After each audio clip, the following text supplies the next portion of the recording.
Good evening, Little Masters, and welcome to episode 175 of the Prancing Pony podcast, where Legolas most certainly did not shoot a Balrog. You know, I think that was obvious since the thing he shot was flying, but I don't want to get into all that again. Not again, Folks, please. Not again. Folks, go ahead and pull up a bench in the common room, and we'll be right there. I'm Sean Marchese, the real-life Lord of the Mark, and I'm here with the man of the West, who has long desired to look upon the likenesses of Isildur and Anarion, his sires of old. Alan Sisto. Though somehow I didn't get the tall gene. Well, I suppose your blood has been mingled with that of lesser men. But, hey, don't worry. One of your kids could still marry an elf. Yeah, I won't blame my ancestors. No. Well, anyway, we are going to start today with a segment that we haven't done in a long time. Huh. In fact, folks might have even forgotten that we used to do this segment back when we had multiple storylines to keep track of on the show. Oh, I know where you're going with this. I bet you do. Well, the good news is we are going to be hearing this segment a lot more in the next season because the Fellowship is about to, spoilers, they're about to break. I think everybody knows that. But things are already starting to heat up all over the map. So even though our Fellowship is still together right now, still there's a lot going on, and that means it's time for Meanwhile, Elsewhere in Middle-earth. All right. Now, this episode gets us up to February 25th. That's when the company passed the Argonath. Now, if you take a quick look at the Tale of Years, that's Appendix B in Lord of the Rings, you're going to find two really interesting things happening around this time. First of all, Gandalf has already returned from the dead. Gwaihir actually brought him to Lórien a few days ago on February 17th, which, interestingly enough, was the day after the Fellowship left. They left on the 16th. Gwaihir brought him to Lórien on the 17th, which kind of makes me wonder if that's why Celeborn and Galadriel made the Fellowship leave when they did. What do you think? I'm sorry, you got to get going. We got another Airbnb reservation for tomorrow. We got to get the place cleaned out. We got to get the room clean. We got to wash the sheets. And maybe we'll actually spend time with our guest this time. He's actually going to get invited to dinner with the Lord and Lady, you know. Right. Instead of just lunch before you leave. Yeah. But really, though, did they know that he was coming? I wonder if they did. I don't know. I mean, we'll talk about that a lot next season, I'm sure. We certainly will. I mean, maybe Galadriel saw something in the mirror, and so she knew that he was coming. But I can't help but think they suddenly kind of come out of the blue and say, okay, it's time for you guys to leave. That's and right. They leave very quickly. That they and do. then suddenly Gandalf shows up. And imagine what would have happened if the Fellowship had stayed another day. Oh, my goodness. And had seen Gandalf come back. My goodness. If he had come back then, how different is They're this? sticking around for a few more weeks, probably. Oh, yeah, you're right. They're probably going to hang out there. Everything changes. I mean, the whole timeline, the whole split, the way the company breaks, everything. The whole split and the way the company breaks, especially. That's the really significant piece. I mean, Frodo and Sam don't go off to Mordor alone. No. Would Boromir have even fallen to the ring? I don't know. I wonder. I don't know. But would they have been able to even successfully get there? Right? I mean, if you think about all the attacks that they faced at Amon Hen when the orcs came. Yeah. Would the orcs have just infested that area 2 weeks later? I don't know. I wonder. Or would Aragorn have gone with Boromir to Minas Tirith, and would he have been received totally differently by Denethor? As opposed to what ended up happening. Yeah, he would have very much been received differently. Denethor makes it quite clear he had no He would not welcome the heir of Isildur. Yeah. No, he was not.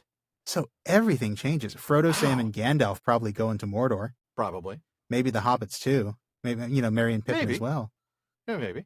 Everything is different. Mm-hmm.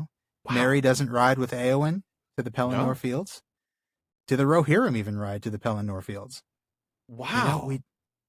Everything's different, right? I mean, certainly the Ents don't get involved if Merry and Pippin don't find their way into Fangorn. Yeah. Wow. Everything. So we're really looking that is at a fun little speculation, isn't it? It's kind of a butterfly effect, really. It is. One day. Yeah. The butterfly effect. I love that. Everybody only knows that from Jurassic Park, from Ian Malcolm. The whole idea about the butterfly flapping its wings in Central Park and the storm, 1,000 miles away. Yeah, I almost heard that in Jeff Goldblum's voice too. Well, I almost tried to put it in Jeff Goldblum's voice. He's just Alan. It's more of a finds a way thing. Alan finds a way. Must go faster. I say that all the time when I'm driving, by the way. I'm sure you do. So anyway, more on that conversation next season, because I think there's going to be a lot to discuss once we're kind of in the thick of things. Mm-hmm. I do want to talk about one other thing that happens in the Tale of Years, happening on this day, in fact, this day that we end on today in this episode. And that's the first battle of the Fords of Isen and the death of Theodred, son of Theoden of Rohan. And indeed, so like you said, we will be talking a lot more about Gandalf's return in the next season, because that's in the Two Towers, so stick around for that. But this story, the one you just mentioned about Theodred's death, is not told in detail in the next volume. For that, we have to go to Unfinished Tales, the battles of the Fords of Isen. This chapter tells us in great detail about the battle and the valor of three heroes in particular, Theodred, Grimbold, and Elfhelm. And here's what the text says. Saruman's attack was not unforeseen, but it came sooner than was expected. Theodred's scouts had warned him of a mustering of troops before the gates of Isengard, mainly, as it seemed, on the west side of Isen. He therefore manned the approaches, east and west, to the fords, with the sturdy men on foot from the levies of Westfold. Leaving 3 companies of riders, together with horse herds and spare mounts, on the east bank, he himself passed over with the main strength of his cavalry, 8 companies, and a company of archers, intending to overthrow Saruman's army before it was fully prepared. But Saruman had not revealed his intentions, nor the full strength of his forces. They were already on the march when Theodred set out. That's right. Now, it goes on for a little bit, but the gist of the story is that Theodred is surrounded, and he only survives this initial onslaught because reinforcements come, and he's actually able to make a retreat. He ends up leaving Grimbold in command of the west bank of the Isen, and then this happens. I'm going to read again from the text. All right. The rest of his riders and all the horses he at once sent across the river, save his own company. With these, on foot, he manned the Aed. There's that word again, that rocky there it island is, word, yeah. to cover the retreat of Grimbold if he was driven back. This was barely done when disaster came. Saruman's eastern force came down with unexpected speed. It was much smaller than the western force, but more dangerous. In its van were some Dunlending horsemen and a great pack of the dreadful orcish wolf riders, feared by horses. Behind them came 2 battalions of the fierce Uruks, heavily armed but trained to move at great speed for many miles. The horsemen and wolf riders fell on the horse herds and picketed horses and slew or dispersed them. The garrison of the east bank, surprised by the sudden assault of the massed Uruks, was swept away, and the riders that had just crossed from the west were caught still in disarray. And though they fought desperately, they were driven from the fords along the line of the Isen with the Uruks in pursuit. And next we learn that as soon as the enemy had gained possession of the eastern end of the fords, there appeared a company of men, or orc-men, evidently dispatched for the purpose, ferocious, mail-clad, and armed with axes. They hastened to the Aed and assailed it from both sides. At the same time, Grimbold on the west bank was attacked by Saruman's forces on that side of the Isen.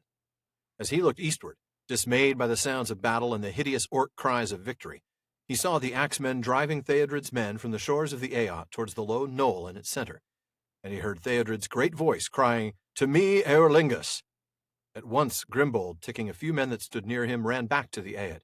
So fierce was his onset from the rear of the attackers that Grimbold, a man of great strength and stature, clove his way through, till with 2 others he reached Theodred standing at bay on the knoll. Too late. As he came to his side, Theodred fell, hewn down by a great orc man. Grimbold slew him and stood over the body of Theodred, thinking him dead. And there he would himself soon have died, but for the coming of Elfhelm. But it seems that Theodred was only mostly dead. Nice. Elfhelm's company actually drives away the rest of Saruman's forces. And then Grimbold and Elfhelm both go to pick up Theodred's body. Now, when they pick up the body, I'm going to read again here, they found that Theodred still breathed, but he lived only long enough to speak his last words. "Let me lie here, to keep the fords till Eomer comes." Night fell. A harsh horn sounded, and then all was silent. The attack on the west bank ceased, and the enemy there faded away into the dark. The Rohirrim held the Fords of Isen, but their losses were heavy, not least in horses. The king's son was dead, and they were leaderless, and did not know what might yet befall. Now, the aftermath of that battle and the second battle of the Fords of Isen are things that we will see next season. And we'll certainly be touching on Theoden's death again, so stick around for that. Definitely. But for now, let's get back to this book, because we love the books here at the Prancing Pony Podcast. We certainly do. We bring you other Tolkien stuff from time to time, but folks, you know that Alan and I are fans of Tolkien's books and books about Tolkien. That's our passion. And as you know, we read a lot of books in preparation for the show every week. Now, if you'd like to get your hands on a book that we've mentioned, you're going to want to check out the official library page of our website, theprancingponypodcast.com. There we have links to every book we've mentioned on the show. And there's a lot of other cool stuff on our website, too. We've got show notes there and book links specific to each episode. Mm-hmm. We've got outtakes up there, Prancing Pony Ponderings, and some other little extras. Mm-hmm. You're also going to find a link to our online storefront. That's at teespring.com/stores/PPP, where you can find shirts, mugs, stickers, and other cool PPP gear. So please check that out. Mm-hmm. And now let's speculate about what horrible thing Legolas shot. I'm going to go ahead and have you... That should be fun. Oh, yeah. I'm going to go ahead and have you pick up a little after we left off last time. We're going to skip a little bit and start with Gimli. Okay. Praised be the bow of Galadriel and the hand and eye of Legolas, said Gimli, as he munched a wafer of lembas. That was a mighty shot in the dark, my friend. But who can say what it hit? Said Legolas. I cannot, said Gimli. But I am glad that the shadow came no nearer. I liked it not at all. Too much it reminded me of the shadow in Moria. The shadow of the Balrog, he ended in a whisper. It was not a Balrog, said Frodo, still shivering with the chill that had come upon him. It was something colder. I think it was... Then he paused and fell silent.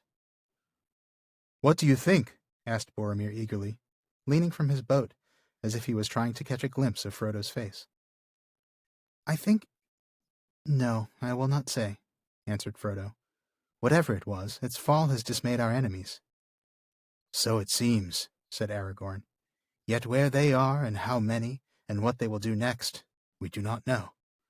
This night we must all be sleepless. Dark hides us now. But what the day will show, who can tell? Have your weapons close to hand. Indeed, it's always a good idea to have your weapons close to hand, I suppose. For sure. But let's go ahead and go back to the paragraph you didn't read that really started tonight's section. Yeah. You'll see that they do go back upstream, finally, and they find this little shallow bay to kind of hide out, right? They've got the trees and things like that to kind of keep them hidden. Yeah, but it's not exactly a comfortable night they're spending. I mean, they've got no camp. Well, no. They've got this isn't no even fire. Motel 6 level right here. Right, right.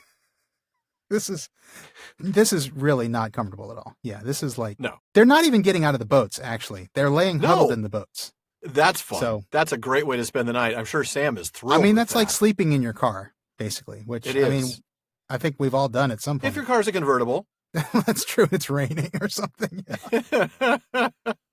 But, yeah. Oh, yeah. And if your car happens to be moving a lot, like, it's rocking kind of back like, and forth. jostling back and forth. Yeah. Yeah. Well, that could be fun under the right circumstances, but It could. So Gimli So Gimli, praise be the bow of Galadriel. I mean, his first word isn't good shot, Legolas. It's, man, Galadriel's bow rocks. Man, that bow is the bomb, dude. Oh, yeah, good shot too, bro. Exactly. I love it. My friend. Yeah. That was wonderful. It's awesome that, I love the my friend there. But yeah, it is funny that he puts Galadriel first. He does. And Legolas totally knows who comes first in Gimli's estimation. He does. That's right. Legolas is like, I'm pretty, but I'm not Galadriel pretty. Right. I get that. That's fine. Right. By the way, is that your third wafer of lembas, Gimli? You need to knock that stuff off. No. But it's so much better than Graham. There you go. So Gimli, though, gives him his compliment, but Legolas is like, I have no idea what I shot. I mean, what in the world did I've got a hit. That's great, but I have no idea what it was. And of course, Gimli doesn't either. No, he doesn't. He says it reminded him of the Balrog. He's glad it didn't come any nearer because it was definitely something scary. But he thinks of the Balrog first and Frodo. Oh, Frodo is the knows. one who can tell the difference. Yeah. Yeah, he almost says it. He almost does say what he thinks it was. He's like, I think it was, and then he has to stop. He decides not to, and I don't know if it's because he knows and doesn't want to say because it'll freak everybody out, Or Yeah. or is it just like one of those situations where you just don't want to mention the horrible thing? Because as long as you're not talking about it, it's not really real for you yet? Maybe. I don't know. Every time he mentions it, I'm sure it causes him tremendous grief. This And that's is probably true too. Just from his own personal trauma, he just doesn't want to think about it or talk about it more right. than he It's a has to. traumatic Yeah, moment. good And point. there's maybe even a little bit of hesitation because he's not 100% certain. So going back to the why set off alarm bells if he's not even Right. sure? Yeah, Right, which we've been dealing with a lot in this chapter, like the whole Gollum thing. Why right. set off alarm bells? Never mind that this guy's been following us for days and days and days. It would have been nice to know Aragorn. And waited for us for weeks outside the forest. Right. And you've known that all along. Thanks a lot, Yeah. Ranger. Sorry, no, I like Aragorn a lot. It's interesting why Gimli thinks of the Balrog. He's not thinking that it's flying, therefore it's a Balrog. He's thinking it's the shadow of the Balrog. It's that intense evil that surrounds this creature. We remember that shadow of darkness and flame, that just black upon black that surrounded the Balrog. And that's what Gimli's sensing here, is that incredible evil aura, if you will. Yeah. That's a really good call out, lest somebody believe that the reason Gimli is thinking of the Balrog when he thinks of this thing is because it's, it was flying, so therefore Balrogs must fly. No, as you said, it's the shadow that reminds him of the Balrog. Yeah. That's correct. And then speaking of shadows, Boromir, I love it when Frodo pauses. I think it was Boromir's like, yeah, what? Yeah, what was it? What was Go it? on. Go on. We're listening. Yeah. Wink, wink, nudge, nudge. Yeah. He really wants him to say it. Yeah. Yeah, we really see Boromir, this temptation really start to take him over. Yeah. And his personality just changes completely. It really happened right as they left Lórien, didn't it?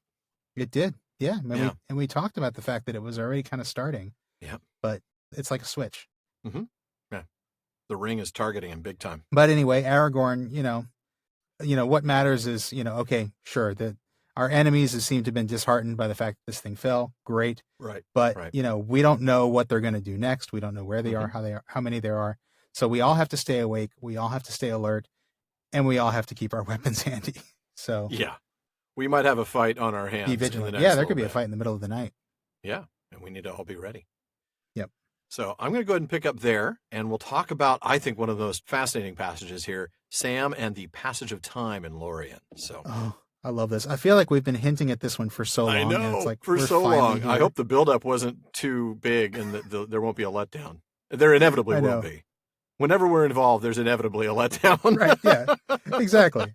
It wouldn't be this show without some little bit of letdown, but that's right. We'll do what we can. Oh, man. We would disappoint our fans if we didn't disappoint our fans. That's right. Sam sat tapping the hilt of his sword as if he were counting on his fingers and looking up at the sky. It's very strange, he murmured. The moon's the same in the Shire and in Wilderland, or it ought to be. But either it's out of its running, or I'm all wrong in my reckoning. You'll remember, Mr. Frodo, the moon was waning as we lay on the flat up in that tree. A week from the full, I reckon. And we'd been a week on the way last night when up pops a new moon as thin as a nail paring, as if we had never stayed no time in the Elvish country. Well, I can remember 3 nights there for certain, and I seem to remember several more. I would take my oath it was never a whole month. Anyone would think that time did not count in there. And perhaps that was the way of it, said Frodo. In that land, maybe, we were in a time that has elsewhere long gone by. It was not, I think, until Silverlode bore us back to Anduin that we returned to the time that flows through mortal lands to the great sea. And I don't remember any moon, either new or old, in Caras Galadhon, only stars by night and sun by day. Legolas stirred in his boat. Nay, time does not tarry ever, he said, but change and growth is not in all things and places alike.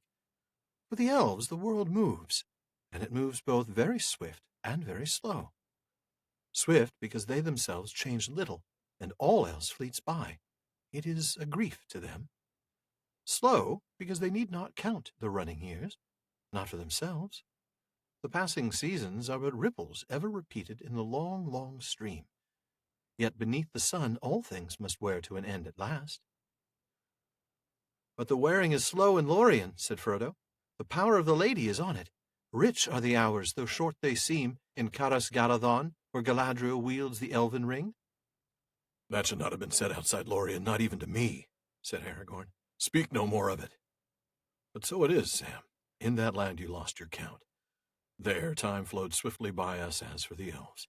The old moon passed, and a new moon waxed and waned in the world outside, while we tarried there.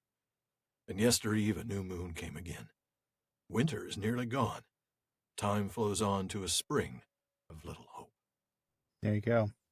So, Sam counting on his fingers. He kind of makes me think a little bit of Jane doing math. 10% of nothing. 10% of nothing is carry the nothing. Yeah. One of my favorite moments. Yeah. Yeah. I'm glad Sam doesn't have to take off his shoes to count. Yeah. But he's got an interesting point here. He's been paying attention. And he's noticed, look, either the moon is off its phase or I'm wrong in counting. Well, let's apply Occam's razor to that problem, shall we? I mean, chances are the moon has not suddenly changed its orbital pattern. Probably not, Sam. You might have just missed something. Weeks. But I mean, he's one of those people, look, Sam is one of these guys. He knows what he knows, and he's right. If he can control a situation, he feels comfortable in it. And he's pretty comfortable that he knows how to count the number of days he's been in a place. He does. I may not know all my letters. They may be learning me my letters, but I know my numbers. But I know how to count. And I know that I haven't counted a whole month of days. No. Because he remembers that the night that they were lying on the flat up in the tree, he remembers that the moon was waning, and he remembers that it was probably a week from the most recent full moon. Right. And he knows how long they've been on the road, and this just doesn't make any sense to him because he can only remember 3 nights. He acknowledges, maybe there were more, but certainly not a whole month's worth. And then we get that famous line. That famous line, anyone would think that time did not count in there. That's right. Now, we're going to get into some explanations of what's actually happening, because we get several in the book. But before we do, why don't we quote quickly from Verlin Flieger's A Question of Time? I think we should. We've actually hinted that this was coming for a long time, I feel. And we actually talked about this in our quarterly Patreon special about time, which happened earlier this year. Flieger says, it would be Sam who would notice something like that earthbound gardener whose work is tied to the rhythms of time. She goes on to say, 2 phrases in Sam's outburst deserve special attention. In there and time did not count. The phrase in there seems at first like a throwaway, just what anyone would say about a place in the woods. But it immediately establishes a contrast with an implied out here, and has the effect of setting Lórien off from the rest of the world. Just as important is the question of whether or not time counts in Elven country. If it does count, there is no need to raise the question. If it doesn't count, we must wonder why not. Indeed. But continuing on, she says, Tolkien's narrative gives a variety of answers, all of them plausible, each a little different from the others. The nature of Lórien is the crux of the question, and Lórien is hard to pin down. Without doubt, it is meant to be a real place. It is on the map. Travelers arrive by the road and on their 2 feet. And yet it is extraordinary in some way. It is isolated from the ordinary world, not just by its inaccessibility, but also by that indescribable quality that Sam calls elven magic, and that Tolkien called fairy, an air of enchantment, an atmosphere, an ambiance. And if you like that as much as we do yourself a favor and go get Verlin Flieger's A Question of Time. It is a fantastic, mind-blowing book all about time in Tolkien's legendary. It really is. Yeah, fantastic. But with that, let's go ahead and talk about some of those different answers that we get from the Fellowship. First of all, Frodo is pretty confident with what he thinks happened. He's like, oh, no, it's just a time bubble. And that's kind of the language we've been using, too. It's like, it's a time bubble where time moves differently. Well, it's not really quite that literal, is it? Legolas says, no, you don't know what you're talking about. Well, luckily he's nicer than that, but that is pretty much what he says. Pretty much. He's an elf, so he's going to put it a little bit nicer. But he's an elf, so he also knows what he's talking about when he talks about what you're not. Right. He knows what he's talking about when he tells you don't know what you're talking about. That's correct. That's what I mean to say. And because he's an elf, he'll be slightly condescending and informing you that you don't know what you're talking about. Of course. Yeah, that's what they do. Yeah. So he points out that, look, time doesn't stop, but the way we perceive time, which is through change and growth, that's what he mentions. Change and growth is not the same in all things in all places. So the way we perceive time does change. And then he gives this great explanation of how time moves both swiftly and slowly for the elves. I love that that Mm-hmm. they don't change much at all. And so everything else just seems to be flying by them with all this change. Then at the same time, it's slow because they're going to be around forever. Well, not forever, serially longeval, but yes. Right. And then, of course, that conclusion, which is really Beowulfian, the conclusion that eventually all things will end. Beneath the sun, all things must wear to an end at last. Yeah. Kind of dark for an elf. It's a little goth right there. Well, I mean, it is Beowulfian, and remember, we just got not long ago Galadriel and Celeborn talking about the long defeat. Yeah, that's true. It is perhaps a reminder from the elf that the elves don't consider themselves immortal. Right. You know, they believe that all things end, including themselves. Right. You know, whereas we look at the elves and we often imprecisely say, "Oh, they're immortal," as you just corrected yourself. You know. But the elf is an easy mistake for us to make. You know, it's an easy mistake for us to make because from our 70, perspective, 80, maybe 100 years at the outside. Right. And we're looking at somebody who's going to be around for 10,000 years. Right. Exactly. 10,000 years. I'll give you such a crick in the neck. It's been a long time since we had a good Aladdin reference. I know. Well, thank you. But yeah, I think that the elf remembers that, you know, elves know that they're not around forever. Right. They know that Arda will end, and that's when they end too. Yeah. Mm-hmm. And Frodo, I think Frodo responds with the most accurate summation of this that you could give, which is that the wearing is slow in Lórien. Yeah, the wearing to an end, right? Because that's a direct response to Legolas's last line about all things must wear to that end. That is slow. But it happens more slowly in Lórien. Mm-hmm. And why? And then he mentions the elven ring that Galadriel wears. Yeah. Which you're kind of thinking, like, dude, why did you say that? Why did you think it was safe to bring that up? You know, after you just saw what you're pretty sure is a ring wraith in the sky. Right. Maybe we shouldn't mention that. Why bring up the ring? Yeah. Do you have any theories as to why he brings it up? Well, I don't know that I have a reason as to why, but I will say this. The way he says it sounds almost like a verse of poetry. Rich are the hours, though short they seem, in Caras Galadhon, where Galadriel wields the elven ring. Oh, interesting. A little too many syllables in the last bit, but it does seem a little formalized, a little like some sort of a... Like it's a recitation of some kind. Yes. Not like a prayer, but like sort of a... Yeah, like a hymn or something, yeah. Yeah, like a hymn, there you go. Yeah, something like that. It does feel, it has that sort of feel, that sort of musical feel to it.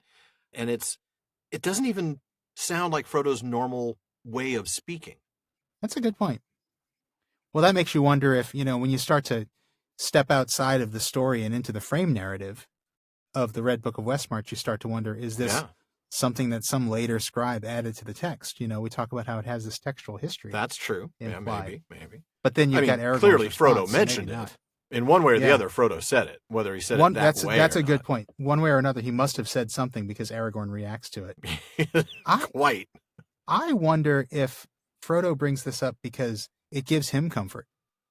You know, he's just seen what, again, he is pretty sure is a ring wraith. Right. And he's felt that response in his shoulder from the wound. And yeah, exactly. And so he's remembering all his old trauma.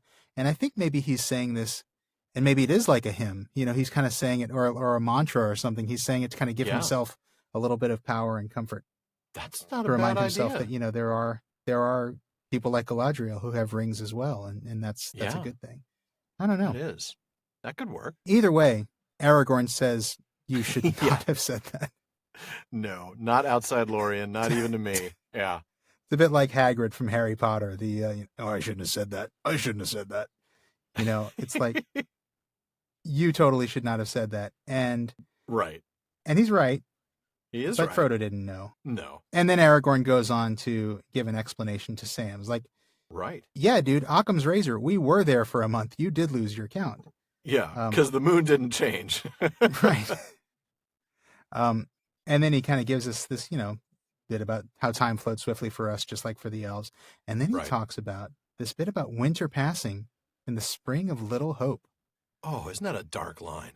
That is a dark line, especially coming from the guy whose name is Estelle. Yeah. Time flows on to a spring of little me. Every time Aragorn says hope, I just want to replace it with you think me. you just replace me instead of yeah. hope. Or I, depending on how the sentence is phrased. Sure. Yeah, of course. Yeah. But yeah, first person somehow.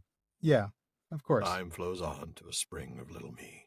It's interesting. It's again very Germanic, very Beowulfian. Yeah, you know. yeah. And I think that's significant because Aragorn is coming to this point where he's going to have to make a decision soon about where he goes. And remember, he's torn between wanting to go to Minas Tirith and knowing that he really needs to go with Frodo, or at least he thinks he needs to go with Frodo. And so he is a bit fatalistic right now because he just wants to go to Gondor and do what he can for Gondor, but he knows that he just can't wait to be king, you know? Sorry. Everybody look left. Everybody look right. That's right. That's right. I will say this, though, in Aragorn's defense. He doesn't say time flows on to a spring of no hope. He does concede a little hope. That's true. And even though I kind of looked at that sentence in the negative the first million times I read it, as I look at it again, I do see that he acknowledges there isn't none in terms of hope. Yeah, that's a good point. There is little hope. And that is a purely objective statement. That is factual. It is. There is little hope. It is factual. Yeah. We're in a really bad situation, and it's not going to get any better. Yeah. So, but that's interesting. Maybe we should be reading this sentence in the positive more than in the negative. Maybe. Yeah, it's interesting. Even an indefinite article would have changed that. The spring of a little hope. A spring of a little hope. Yeah, you're right. It would change that dramatically. I don't know. He's not saying no hope, so I have to assume that he's seeing some, but recognizing the reality that we are in really dire straits. Absolutely. Yeah. But again, as the guy whose name is Estelle, we would be surprised if he was completely despairing here and saying there was no hope. True. That's true. So there are several paragraphs here we're not going to read, but we're going to go ahead and talk about them briefly. First, the dawn of the ninth day comes silently. They didn't have any problems in that night. They weren't attacked, so that's good. But when dawn comes, there's a little bit of a change in the weather. It's a little warmer, but it's rainy. It's very soft and sad, and it's foggy, which does not please Sam. That's right. And, Sam's not normally a fan of fog, but he does at least see the advantage in having some cover. Sure. Says at least it's a lucky one. Uh-huh. Aragorn, of course, so full of sunshine lately, he's concerned about finding the path that they need to pass the rapids.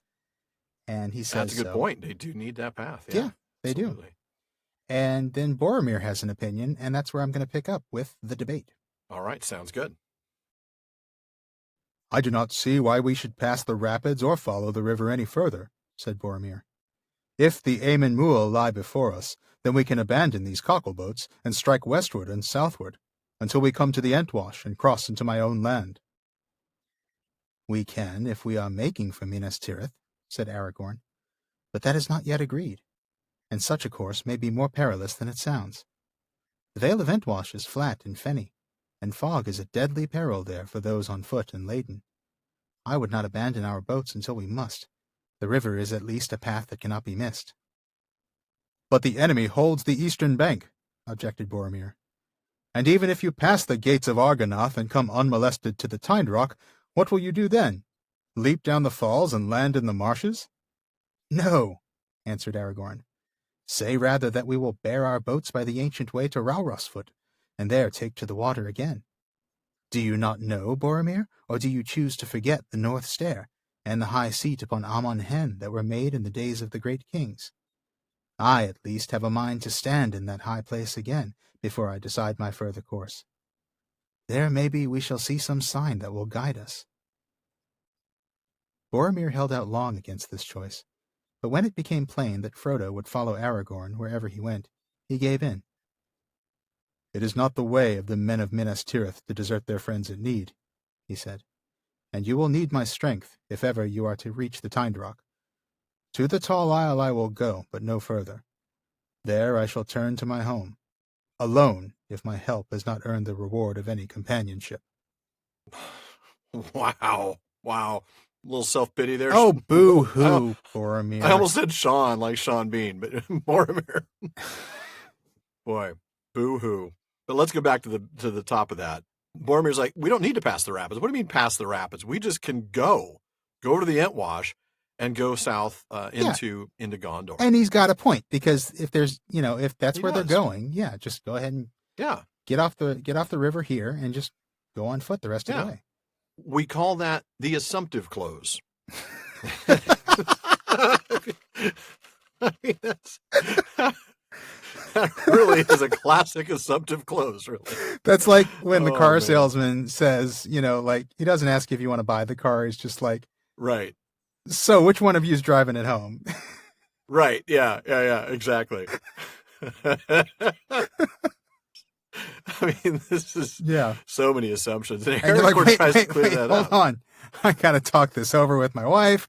We got to figure out finances. Right. Not ready. No. And Aragorn tries to clear that up right away. Back the truck up, or I guess back the cockle boat up. He's like, that has not yet been decided. Right. And fog really is a danger even there. The river really is our best path. Yeah, and he's got a really good point. Is a fen. It's a path that cannot be missed. Absolutely. Yeah. As long as you're on the river, you can't get lost. Yep, that's absolutely right. And Boromir doesn't like that very simple truth, though, does he? Boromir's not happy right now. My kids would say that Boromir's bucket is emptying quickly. Oh, wow. Yes, he's really starting to lose his composure. He's getting frustrated. He's getting aggressive. He's getting really snarky, actually. Somebody needs to give him a Snickers. You're not yourself when you're hungry, Boromir. That's right. You're not you're not yourself when you're being tempted by an artifact of ancient evil, Boromir. Sadly true. So he's like, okay, but here's my problem with staying on the river, although he's not nearly that, that calm about it. Yeah, he's not rational about it. No, he's not nearly rational about it. He's like, but the enemy holds the east bank. Well, okay, that's not really a very strong argument. They could stay to the west of the river and sail down that way. Yeah. Mm-hmm. Okay, yeah, arrows and stuff. I guess there are some risks there, but really, it's not about that. He really just wants to rush them into the decision. He really wants them to sign the papers and drive the car home. You're right. That's exactly what this is. And just take it. And then this even if you pass bit. What are you going to do? Leap down the falls and land in the marshes? Oh my goodness! Now this is a completely ridiculous thing to say. Oh, of course it is. But realize he's implying that Aragorn is thinking something ridiculous like this. He's basically provoking Aragorn here. He's like, well, what's your smart plan then? What are you going to do then, Einstein? You're going to leap down the falls? Who is this Einstein that you I have not heard of him. Well, they just came out of the time bubble, and, who knows? Maybe. It's all timey-wimey. You never know. It's all timey-wimey. But yeah, I mean, that's basically what he's doing here. He's provoking Aragorn. Like, come on, you haven't thought this through, because what are you going to do? Leap down the falls? And Aragorn is like, no. Aragorn, no. So yeah, Aragorn makes it pretty clear. Don't be an idiot, really, is kind of his response. No! Exclamation point. Right. We're going to walk our boats down the road. We're going to get back in the river. And frankly, I want to get some perspective. Yeah. That's what he's saying. I want to stand on Emon Hen. I want to gain some knowledge before I decide what to do. Yeah. Absolutely. That still doesn't satisfy Boromir, does it? Well, maybe it's the do you not know or do you choose to forget bit. That kind of, yeah, that's true. He's kind of poking him a little bit. Aggressive there, isn't he? Yeah, he is. Do you choose to forget? I mean, did you make a decision to forget this fact? Right. There is a little bit of, Yeah. Oh, man, I do love that. You almost miss that. You almost miss that Aragorn does not take this lying down. No, he does not. He's very much Boromir snarks and Aragorn snarks right back. Yeah. Yes, he does. Just like in the Council of Elrond. Yeah, that's true. You noticed it then. It's the same thing. Aragorn will not start this stuff, but he will not back down either. That's true. So he's not going to start it, but he might finish it. He very well might. And Boromir's still not done being a little frustrated. He's like, fine. I love this line, by the way. It became plain that Frodo would follow Aragorn. Yeah. Boromir wants to follow Frodo. Yeah. He does not want that ring to get out of his sight. That is a good point. That is a very good point. But we will see. He does not want to do that without Frodo. You're not kidding. That's really a good catch. I hadn't noticed that. Yeah. Because Boromir's already made, as far as we know, Boromir's made up his mind. That's why he's trying to convince him. He is going. He is going to Minas Tirith. But yeah, he wants to stay with Frodo as long as he can. Yeah, he will not. That is not good. It's really not letting Frodo out of his sight. It's not letting the ring out of his sight. That's right. Yeah. That's right. Yep. Man. So he says, of course, I'm not going to abandon you. Oh, and you'll need me. And by the way, I'll take my ball and go home if my help is not earned. I'll go home alone if nobody wants to be my friend. Nobody's gonna be my friend. I'm gonna go back home. And I know I'm not making fun of Boromir here. There's a lot of Boromir fans out there who think I'm way too hard on Boromir. I'm even a Boromir fan, but this is not his finest moment. It really isn't his finest moment. No, it's not. He's just kind of like, it's just the pity parade now. But it really is. But I do think there might be some sincerity behind it. I mean, oh yeah. I don't think that this is all temptation. I think he really does feel like, look, I've done some good work for this company, and I feel like, somebody, one of you should be willing to come with me. And he also set out on this journey knowing pretty surely that Aragorn, if nobody else, was going to go with him. Yeah, and now he fears that even Aragorn won't come with him because Gandalf's gone. And obviously those are circumstances beyond everybody's control, but he's kind of feeling like, like, come on, man, I didn't think I was going to have to go home alone. I've fought with you guys. We've gotten along. We've had some laughs. We ate some lembas, We slept on some treetops. Well, got some good news for you, Boromir. Got some good news. You won't be going home alone. I mean... Sorry. Poor guy. Too soon? Yes, he's still alive. Yes, it hasn't happened yet. Of course it's too soon. Oh, we're in rare form tonight, folks. So we're going to go ahead and find a way forward. I'm going to read this next passage. Aragorn hoped to find some way by which they could carry both their boats and their baggage to the smoother water beyond the rapids. Boats of the elves would not sink, maybe, he said. But that does not say that we should come through Sarn Gebir alive. None have ever done so yet. No road was made by the men of Gondor in this region, for even in their great days, their realm did not reach up Anduin beyond the Emyn Muil. But there is a portageway somewhere on the western shore, if I can find it. It cannot yet have perished, for light boats used to journey out of Wilderland down to Osgiliath, and still did so until a few years ago, when the orcs of Mordor began to multiply. Seldom in my life has any boat come out of the north, and the orcs prowl on the east shore, said Boromir. If you go forward, peril will grow with every mile, even if you find a path. Peril lies ahead on every southward road, answered Aragorn. Wait for us one day. If we do not return in that time, you will know that evil has indeed befallen us. Then you must take a new leader and follow him as best you can. It was with a heavy heart that Frodo saw Aragorn and Legolas climb the steep bank and vanish into the mists. But his fears proved groundless. Only 2 or 3 hours had passed, and it was barely midday when the shadowy shapes of the explorers appeared again. All is well, said Aragorn as he clambered down the bank. There is a track, and it leads to a good landing that is still serviceable. The distance is not great. The head of the rapids is but half a mile below us, and they are little more than a mile long. Not far beyond them, the stream becomes clear and smooth again, though it runs swiftly. Our hardest task will be to get our boats and baggage to the old portageway. We have found it, but it lies well back from the water side here, and runs under the lee of a rock wall, a furlong or more from the shore. We did not find where the northward landing lies. If it still remains, we must have passed it yesterday night. We might labor far upstream and yet miss it in the fog. I fear we must leave the river now, and make for the portageway as best we can from here. That would not be easy even if we were all men, said Boromir. Yet such as we are, we will try it, said Aragorn. Aye, we will, said Gimli. The legs of men will lag on a rough road while a dwarf goes on. Be the burden twice his own weight, Master Boromir. Yeah, there's a little dwarf bragging for you right there. Quite. Probably true, though. I mean, that's the thing. They are bred that way. That's how Aule made them. I think we've got a little bit on that in here. Aule and Ivana. Yeah. Well, let's go back to the beginning of that. So, before the first sentence of the passage you read, we learned that Aragorn and Legolas are going to scout ahead. They're going to look for a way to get the luggage and the boats past the rapids on foot. Oh, bellhop. Bellhop? Anyone? They need one of those racks that they give you at the hotel, and you think, I don't need. That's for like 8 suitcases. I'll just carry them. It's just me. It's just me staying for the weekend. Yeah. I've got a laptop bag and a single suitcase. I don't need that massive thing. Yeah. Then that's probably the hotel's way of telling you maybe you should just carry your bags up to your room yourself. Yeah, exactly. It'd be cheaper than paying the tip. Yeah. So Aragorn's knowledge of the area is deep. You know, he's an expert in all things Gondor. He knows there's a portageway, and he's going to track it down. That's right. And he is right about the fact that there's a portageway. But actually is surprisingly a flaw in his knowledge, or there seems to be. Although actually it's probably more likely that another inconsistency has crept into the text. Yeah, probably. Now, hear me out about this. So Aragorn says here that no road was made by the men of Gondor in this region, for even in their great days, their realm did not reach up Anduin beyond the Aemon Muil. And that's kind of supported by what Boromir told Celeborn several episodes back, that of old Fangorn lay upon the borders of our realm.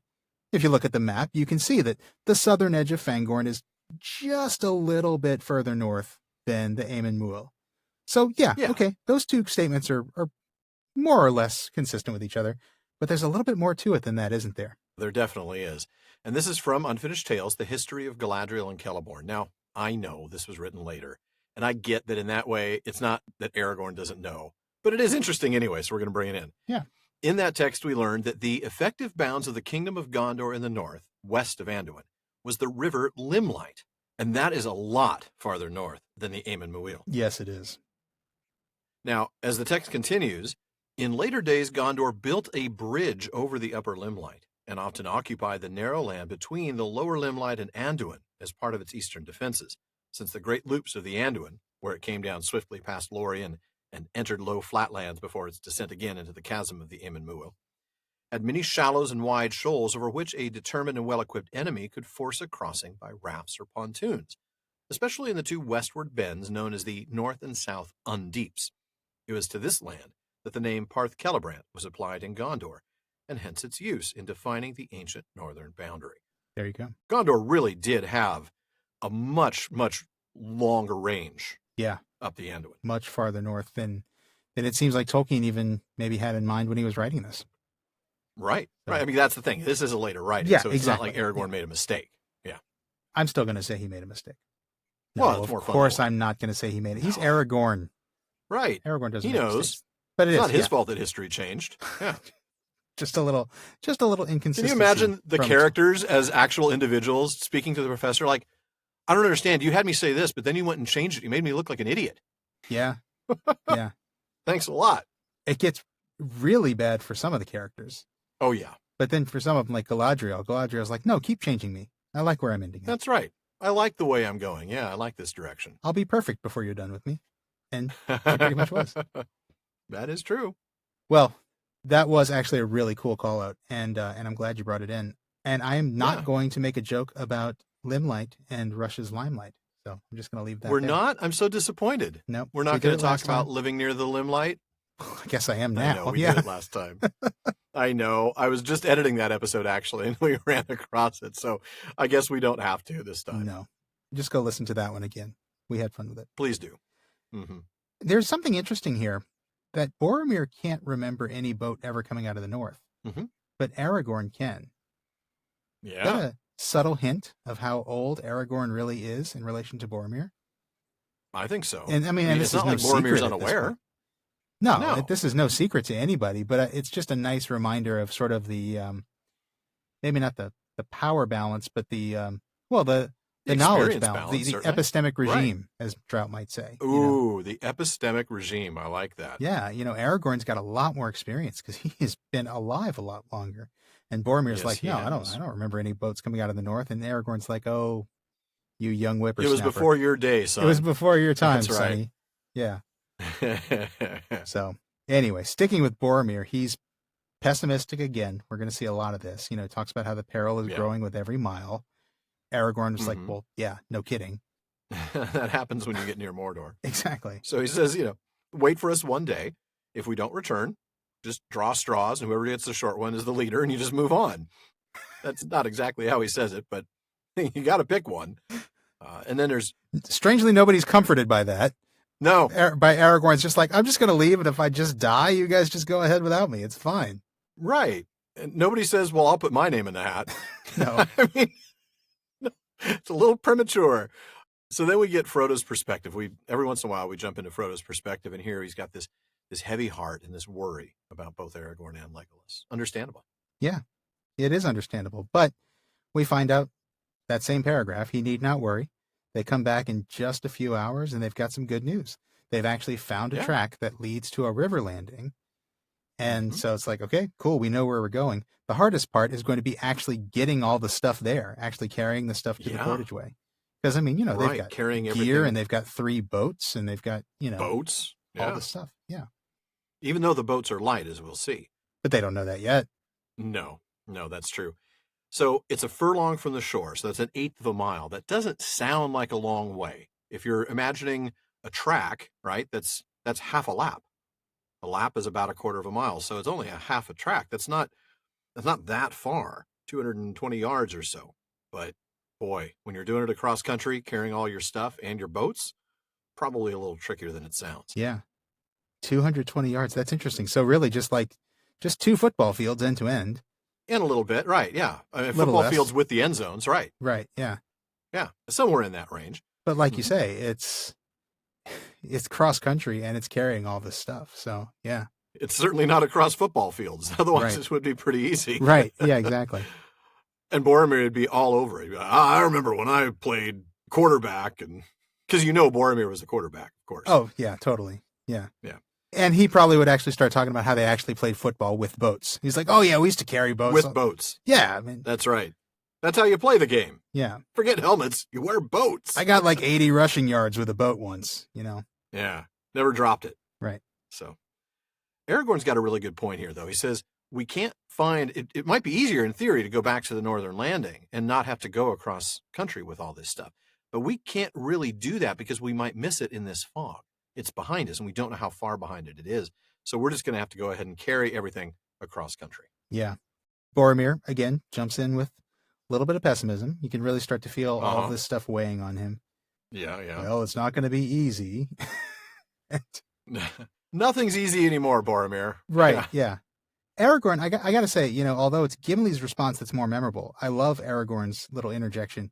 Oh, yeah. Yeah, but we're going to try it anyway. It's kind of Beowulfian, isn't it? It is. And, the whole point is we've got to do this. Yeah. What other options do we have? We have no choice, yeah.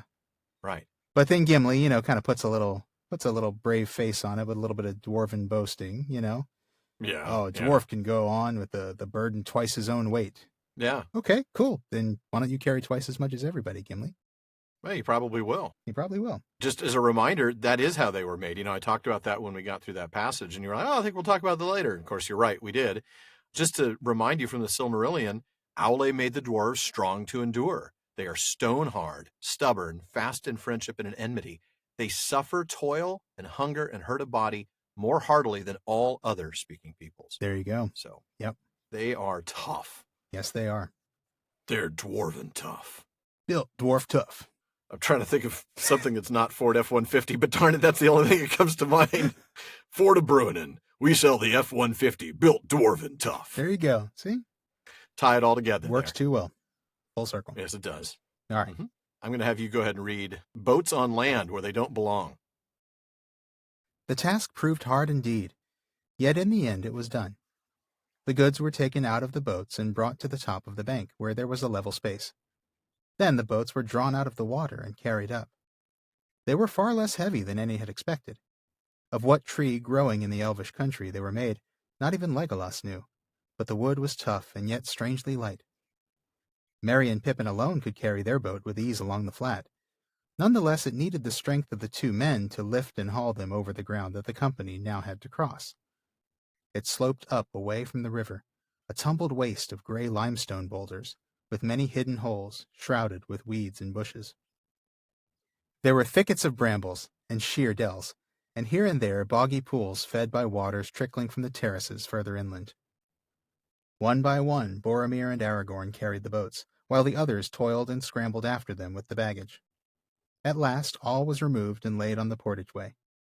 Then, with little further hindrance, save from sprawling briars and many fallen stones, they moved forward altogether. Fog still hung in veils upon the crumbling rock wall, and to their left mist shrouded the river. They could hear it rushing and foaming over the sharp shelves and stony teeth of Sarngebir, but they could not see it. Twice they made the journey before all was brought safe to the southern landing. So here we've got the trip from the river to the portageway first. So they're going to unload the boats, get them out of the water. And like we mentioned earlier, a little prematurely as it turns out, they are far lighter than expected. Mm-hmm. But because of the terrain, they still needed 2 men. to carry it over this part of the journey. Merry and Pippin might be able to do it on the flat, but not here. Yeah. This seems like a typically elvish thing, doesn't it? The boats are not a little bit overtly magical. They're not flying boats or anything crazy like that. But it's kind of a subtle elvish art in the making of the boats. They're just strangely lighter than any boat of men. Yeah. Maybe they're made with less wood, thinner wood and lighter wood at that. Yeah. That men wouldn't be able to craft into a seaworthy boat. Not that this is a seaworthy boat, but you know what I mean? Any water. Yeah. No, I know any body of water. Yeah. Yeah. Interesting. But Legolas doesn't know what kind of wood they're made of. Mm-hmm. And I'm pretty sure they're not made out of Malorn wood. I don't imagine that the elves actually harvest Malorn trees. I agree. I think they probably prize them too highly for that. It must be something else. Yeah, I think so. Yeah. And then we get the terrain, this very difficult terrain that they have to cross. Oh, tumbled wastes of boulders, limestone boulders. There's these holes in the ground, thickets. Ladies and gentlemen, you missed Thrickets because I edited it out, but that was pretty fun. Yeah, a little slip of the tongue in my reading. Mm-hmm. Thickets, Thrickets, crickets, and dells. Not even sure where to go with that. But yeah, no, there's thickets, there's dells, there's these boggy pools. This is really rough. It is. Yeah. And so it's up to the men to carry the boats. They have to do it one at a time with everybody else carrying the baggage. But which is, at least the rest are carrying the baggage. Sure, so they're not just like sitting around waiting, like hurried up. Okay, no, Boromir, a little to the left, a little to the left. What are you doing? I'm supervising. Of course. That's right. Pippin carries the bag of lembas, and it gets lighter as he goes because he's eating it. That's right. But they do eventually get all the stuff safely to the portageway. Right. And then on the portageway itself, they can hear the river, but the fog does make it to where they can't see it. So, they're just, okay, we'll just keep on going down and we hear this on our left. Uh-huh. Yeah. And so they find themselves on an easier road, little further hindrance we see. But they still have to take it twice. Yeah, that's true. Boy, I could, by the way, use a little further hindrance sometimes. You could use. There are days when I would be really grateful for little further hindrance. We've got kids. There are lots of days that could I just have little further hindrance today, kids? And they just kind of little further hindrance from you children. What? Yes. Yeah. What did you say, Dad? That's right. not really what is the way you speak. I don't know. Actually, it's Dad. really the way I speak. What do you mean? It is pretty much the way I speak. I use words that are way too big with my kids. I know. And they just kind of look at me like, huh? But in like a couple of years, they're going to have amazing vocabularies. That's kind of what I'm thinking of. I keep going back to that Tolkien line in On Fairy Stories about how books at any rate should encourage their growth. The books are like clothes, and something about growing into them. And the books at any rate should actually encourage their growth. I love that line. Yeah. What a wonderful way to bring my paternal digression back on topic. Paternal digression. Appreciate that. Nicely. Well, I do what I can. So we find out a little bit more about kind of the geography of the area, right? We learn that the rapids began a half mile down, and they're a little over a mile long. So that tells us that the portageway from where they pick it up is going to be about 1.5 miles to 2 miles. But it's much easier terrain because there's actually a portageway. It's not really a road, but it's certainly a path. Yeah, so this is like kind of like a little access road, just a little track that people would have carried, probably pushed carts down, carried stuff down. And boats. Yeah. Yeah. Well, they didn't push the boats on the ground. They carried the boats over the ground, but I was going to say, it's like, yeah. Shove! 1, 2, 3, shove! There's got to be an easier way to do this. I love that. Why don't we just, I don't know, pick it up? Can we just carry the boats? No, you must push the boats. Oh, goodness. King Romendikil says push the boats. You have to push the boats. That's right. It sounds like a Monty Python skit in the making, actually. A bunch of people pushing the boats and some slave going, can't we just pick him up? Couldn't we just pick them up? No, you can't. Shove the boat. Yeah. That would be an amazing Graham Chapman or John Cleese role. Would be like, like the taskmaster who's just like, no, the king says push the boats. Right. Oh, man. Too good. So they get to the southern landing, get a little rest, And we get a little description of this landing. So it seems to be a natural feature. It's not man-made. We see that it was scooped in the riverside by the water. Right. There's no passage at all beyond it. No, none. And the day is nearing its end here. Mm-hmm. Yeah, it's already near dusk, isn't it? Yeah. So recall that Aragorn and Legolas returned around midday, and then it took them all that time to get to the portage way, and then from the portage way to the landing. So this has been a long and difficult day. This is like moving your friends from their second-story apartment into another second-story apartment. Yeah. Across town. So it's a very difficult day. Yeah. Yeah. Several hours. Mm-hmm. Yeah. Fortunately, they didn't have any sofas to move up a spiral staircase. So there's that. Oh, goodness, no. Boats on rough terrain, I don't think, are much better. No, not much. But then we get to, they're starting to rest, having a little break. Boromir starts to get a little snarky again. Actually, I feel like his comments are starting to turn a little nasty here. They kind of are, aren't they? I think so. I mean, he's, well, okay, here we are, and we have to pass another night here. But he's kind of calling out Aragorn and Gimli, Well, even if Aragorn had a mind to pass the gates of Argonath by night, we're all too tired. Like, In other words, if Aragorn was going to do something really stupid, I mean, that's kind of the tone of the voice that's you're hearing exactly there, the tone. It's like, well, the boss says we're supposed to do this, but obviously we need some rest. Anybody could see that. Right. And then except for that guy. Yeah. And then he's kind of like poking at Gimli here too. Our sturdy dwarf is obviously not too tired. Yeah. Gimli obviously not that sturdy because he is falling asleep as Boromir says this. Right. But which is great. Being right doesn't mean that Boromir is is right to say. And who knows? He may not have had that. It might have been a more playful exchange. I don't know. I don't know. I mean, he is getting snarky though. That's the point. Even if it is playful, it's playful with that hint of malice in the background, I think. Maybe that's a good way of putting it. Yeah. Because I do feel like he's getting I don't know. I just feel like he's kind of pushing it a little too much, Yeah. He's like one of those guys who will be mean and insulting, but say it jokingly. So the minute somebody calls him on it, he can just be, I was just joking, man. I was just joking. You are absolutely right about that. Definitely. Yeah. I know people like that. Oh yeah. I think we all do.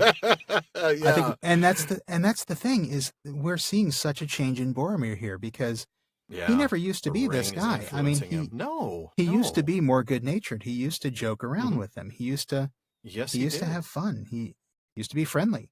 And he is, like you said, he is still joking here, but there is a bit of malice behind those jokes. Yeah. A little bit of cruelty behind it. Mm-hmm. But, Aragorn concurs about the rest. He's like, okay, we do have to get some rest and we're going to travel again by day tomorrow. So. Right. And we're going to obviously keep guard 2 at a time. So. Yeah. 3 hours off and 1 on. Oh, I know. That's I guess that's not so That's bad. rough because you're not going to get an uninterrupted night's sleep. That's true. Yeah. Because you're going to be like, you're going to be just slipping into like a really good deep sleep and then you're going to be woken up for your guard. Yeah.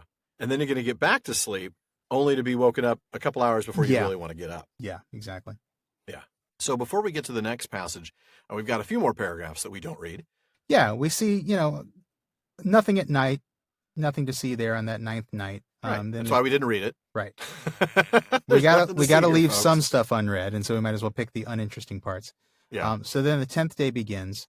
The fog starts to thin, and they're staying close to the west shore here. Well, of course, because as Boromir wisely reminded us, the orcs hold. Don't forget, the orcs are on the eastern bank. I just want to make sure everybody remembers that. And by the way, y'all remember me saying that now, right? And by the way, this was not my idea. And if something bad happens, it's not my fault. I just want to make sure everybody's clear. That's right. Don't blame me. That's right. Okay, Boromir, we won't blame you. Weather's not great here, at least at first. We've got low clouds and rain mid-morning, but it starts to clear up. It's brief. The clouds break, and then the fog ends up leaving. Yeah, it's nice. And then the river starts to get faster as the channel narrows in this ravine of the Aemon Muil. Mm-hmm. I feel like I should at least point out this word thrawn. We see these thrawn trees. Yes. I just wanted to... I love that. That's a cool word, yeah. It just means twisted or misshapen. Yeah. These are not pretty trees. These are not pleasant to look at trees. No. Again, it's just another one of those times where we're seeing the terrain itself be an antagonist to the Fellowship. A little bit. Certainly not a welcoming entity in any way. Not at all. So I'm going to go ahead and pick up there as we get to the Argonath. Oh man. I love this. Frodo, peering forward, saw in the distance 2 great rocks approaching. Like great pinnacles or pillars of stone they seemed.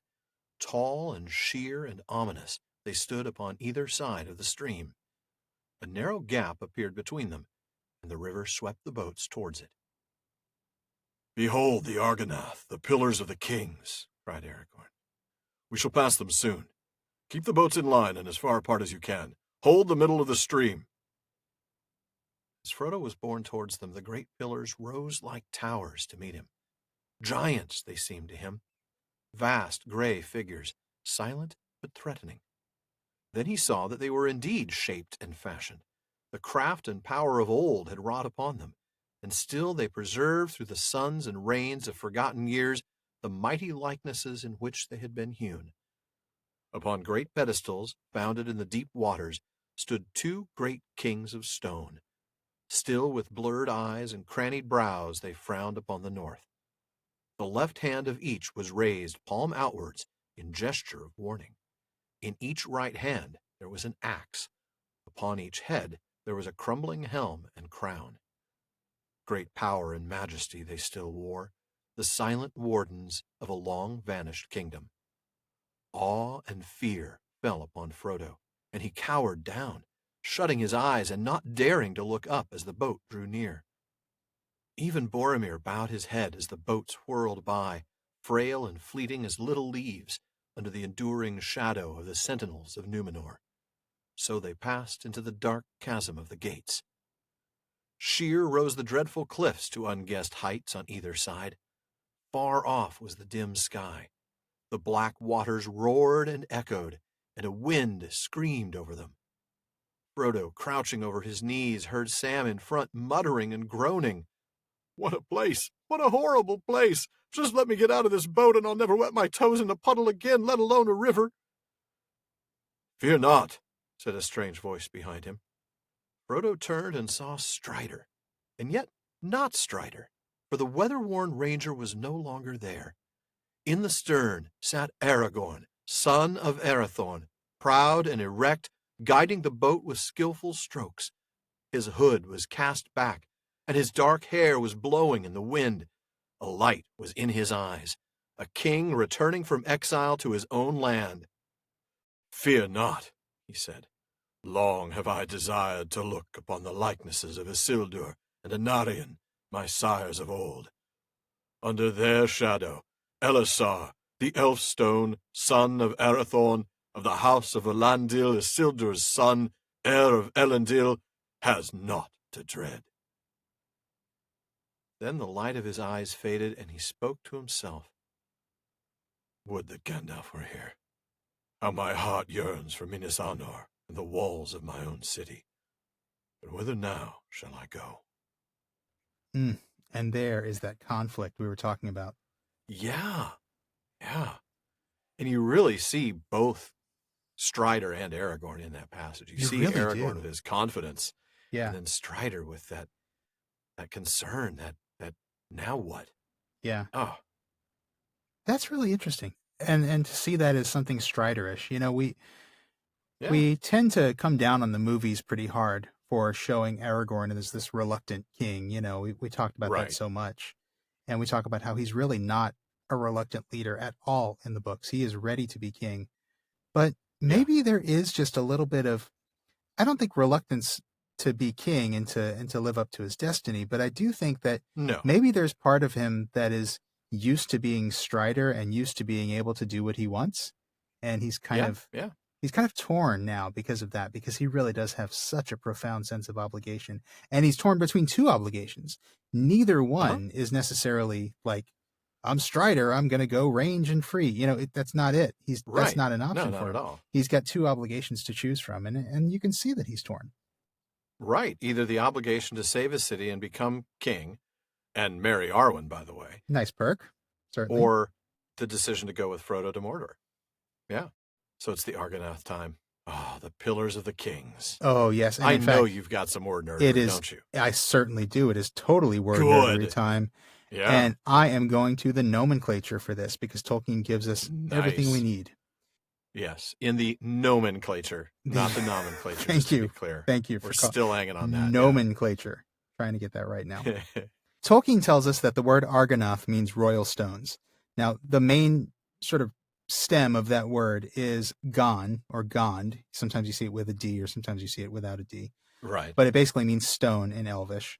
Right. Compare that, Tolkien says, to the Quenya Ondo, with no G at the beginning, which means stone as a material, Okay. or a large mass of stone or great rock. Ondonore equals Sindarin Gondor, literally land of stone, referring to the great works and buildings of stone for which the Númenóreans were renowned. Right. In Sindarin, Tolkien says, the shorter gon was used for smaller objects made of stone, especially carved figures. Mm-hmm. He then goes on to briefly tell us about the other elements. So gon is stone. That ath at the end, that suffix is a sign of collective or group plurals, here used because the Argonath were a pair of twin statues. Oh, of course. He goes on to tell us that ar, or ara, sometimes you see it with the A at the end, sometimes you see it with just AR. He says that was a prefix expressing royalty. And we see that in things like the name of Aragorn, or in the titles of the Númenórean kings like Ar-Pharazôn. That's right. Although that is technically an Adunaic form of what is ultimately a Sindarin prefix. Oh, that is true. Not to split hairs too much. It's the same prefix. It's just rendered into Adunaic. Right, right. Well, you had some more nerdery. I've got some history nerdery, because that's what I do. Excellent. So a bit more about the Argonath themselves. Now, Appendix A gives us this. After defeating the Easterlings in 1248, Minalcar took the name of Romendakil. And then we read, on his return, Romendakil fortified the west shore of Anduin as far as the inflow of the Limelight, and forbade any stranger to pass down the river beyond the Eamon Muil. He it was that built the pillars of the Argonath at the entrance to Nen Hithwel. But since he needed men, and desired to strengthen the bond between Gondor and the Northmen, he took many of them into his service, and gave to some high rank in his armies. Now, it doesn't say precisely when they were built.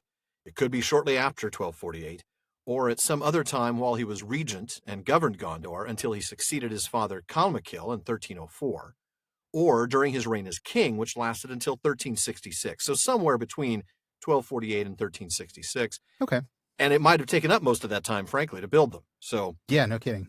It's a very large project. This was a big public works thing. A lot of employment. You know, this was this is like building the Hoover Dam or something like that. Yeah. This is a big project. This is a So in any case, we're now in 3019. So we're talking 1700 years ago or so, plus or minus 50.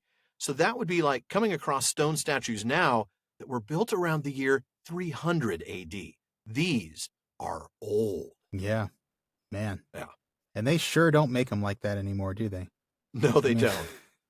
You know, you talked about Did it you being make like the ones a in Hoover... the gift shop in Minas Tirith? They're like, but they're just plastic. I mean, you talked about it being like a Hoover Dam project, but this is like the ancient Romans building the Hoover Dam, Well, yeah, you're right. You're right. Yeah. This is a massive project without the technology. Right. Well, finally, Hammond and Skull point us to a note in the Marquette manuscript that gives us some measurements to go by. Now, I know what you're thinking. Sorry, no, this is not about the size of the statues. I know there has been That's true. a fair bit of discussion on just how big those things really were, and unfortunately, no clue. We don't know. They may or may not have been as large as Peter Jackson envisioned them. So I'll just leave that one there. We got nothing to go on. Yeah, that's all we can say. There's no evidence either way. Yeah. They're big. We know they're big. They're big, and I will say I love the sight of them. Oh, I do too. Folks say, there's no way they could possibly be that big. I don't care. I love it. I love the way they look. It's super cool. I know. It's a pretty amazing moment. I agree. It is. And I like Ted Naismith has done some art of it too, and he makes them huge. And I love. They're great. I have no problem with it. But anyway, no, it's not about the size of the statues. It's about the length of the river in this stretch. Yeah. Tolkien says that from the tongue of Lórien to the Argonath is 230 miles direct, over 300 by water. Takes 10 days. Perfect, because this is indeed the 10th day. Yeah. There you go. He knew what he was doing. That is quite a distance. Yeah, he did.